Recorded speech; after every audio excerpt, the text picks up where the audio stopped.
कक्षा 12 वाले सभी विद्यार्थी ध्यान दें, आप सभी के लिए मोस्ट इंपोर्टेंट सैंपल पेपर लेकर आया हूं। मॉडल पेपर कहिएगा या आप अपनी भाषा में सैंपल पेपर बोल सकते हो। इसी सैंपल पेपर जैसा ही पेपर आएगा सेम टू सेम देख लीजिएगा। स्टार्ट करते हैं। ये देखिएगा, आज का पहला प्रश्न, इसका सॉल्यूशन भी कराएंगे। 8 कूलम ऋण आवेश में उपस्थित इलेक्ट्रॉनों की संख्या।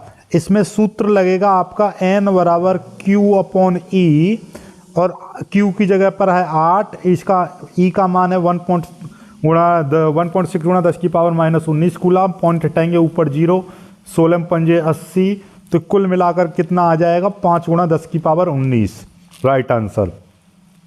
ऐसे ही विशिष्ट प्रतिरोध, विशिष्ट प्रतिरोध का मात्रा क्या होता है? विशिष्ट प्रतिरोध को रो से प्रदर्शित करते हैं RA/L, ये होता है। और इसका मात्रक क्या होता है? ओम मीटर। इसका मात्रक क्या है? ओम मीटर। तो राइट आंसर क्या है आपका? ओम मीटर। चलिएगा आगे। L/R की विमा, L आपका क्या होता है? प्रेरकत्व। ये क्या है आपका? प्रेरकत्व होता है। और नीचे ये होता है आपका प्रतिरोध। इन दोनों की जब विमा रखोगे और उसको सॉल्व करोगे, यानी कि ऊपर आपका L की विमा, नीचे आपका R की विमा, जब इसको सिद्ध करोगे तो क्या आ जाएगा? T आ जाएगा। T is the right answer. ये चलिएगा आगे देखिएगा। 5 डायोप्टर और 3 डायोप्टर, यानी कि -5 प्लस के 3, तो मिला के कितने? माइनस के 2 डायोप्टर बचेगी क्षमता। और इसकी फोकस दूरी चाहिए, तो भैया फोकस दूरी चाहिए तो F बराबर क्या हो जाता है?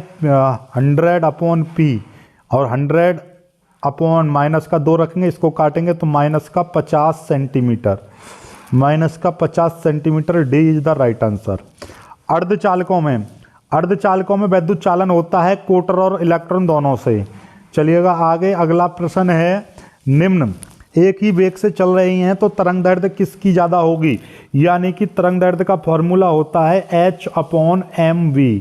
जिसका द्रव्यमान सबसे कम होगा उसकी तरंग दैर्ध्य सबसे ज़्यादा होगी। तो द्रव्यमान यानी कि इलेक्ट्रॉन, अल्फा कण, प्रोटॉन, न्यूट्रॉन में सबसे कम द्रव्यमान इलेक्ट्रॉन का होता है, इसलिए इसकी तरंग दैर्ध्य सबसे ज़्यादा होगी। आगे बैठते हैं। आगे क्या है कि धारा मापी को वोल्ट मीटर में बदलने के लिए क्या करते हैं? धारा मापी को वोल्ट मीटर में बदलने के लिए इसके श्रेणी क्रम में एक संट जोड़ देते हैं। इस तरीके की आपने पढ़ी थी, वही चीज़ है। नति अथवा नमन कोण क्या है? ध्रुवों पर इसका मान कितना होता है? ये अगले प्रश्न है। इसी तरीके से किरचॉफ का नियम, केवल इसको काट दीजिएगा। किरचॉफ का धारा नियम लिखिए केवल। प्रकाश वैद्युत उत्सर्जन में देहली आवृत्ति क्या है? इसकी परिभाषा देनी है केवल। कार्यफलन की परिभाषा आप एक्स्ट्रा में याद कर सकते हो।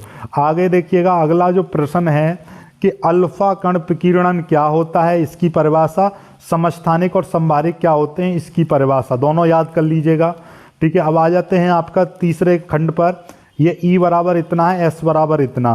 फॉर्मूला लगेगा E इंटू S वेक्टर। ठीक है, तो ये आपका फ्लक्स निकल जाएगा, इलेक्ट्रिक फ्लक्स दोनों की। तो J वाले की, बस J वाले मल्टीप्लाई करेंगे तो 40 आ जाएगा। 40 इसका राइट आंसर।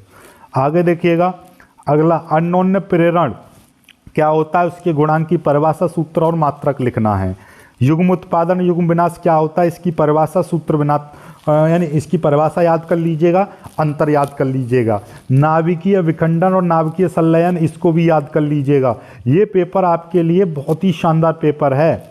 ठीक है, एंड गेट, और गेट, नॉर गेट, ये जरूर याद कर लीजिएगा, इनको समझ लीजिएगा। आगे आ जाते हैं। हाँ, जिन्होंने अभी तक हमारे सेकंड चैनल मनोज सर को नहीं सब्सक्राइब किया है तो वो जाकर सब्सक्राइब कर लीजिएगा, लिंक आपको नीचे डिस्क्रिप्शन में दे रखी है। इस पर आपका मैथ के मॉडल पेपर दिए जाएंगे और मैथ का जितना भी सॉल्यूशन है वो इसी चैनल पर कराया जाएगा। ठीक है, आगे की बात करते हैं। सभी प्रश्नों को हल कीजिए। इसमें क्या है? इसमें आपके बड़े बड़े प्रश्न रहेंगे, जैसे डेरिवेशन टाइप के। अनुगमन वेग क्या है? अनुगमन वेग के आधार पर ओम के नियम का व्यंजक प्राप्त करना है।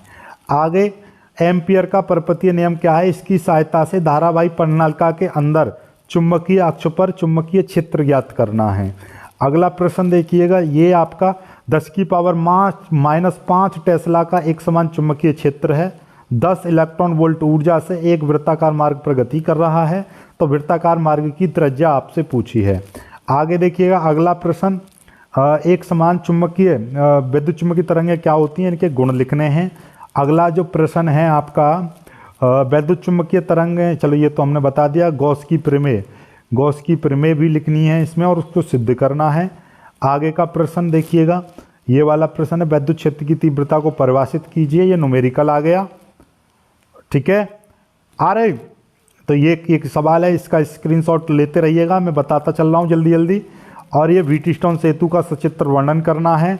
आगे आपका चैनल के बारे में हम बता ही चुके हैं, ये सवाल है और ये सवाल है, ठीक है। चलिएगा, और एक ये छठे प्रश्न को कर लीजिएगा, स्क्रीनशॉट ले लीजिएगा। ये 8वां प्रश्न है, स्क्रीनशॉट ले लीजिएगा। और ये आपका 9वां प्रश्न है, ठीक है। और आगे बढ़ते हैं, ये इसमें भी करके अथवा मिलेगा आपको, ये कर लीजिएगा, या ये वाला आपको अथवा करके करना है।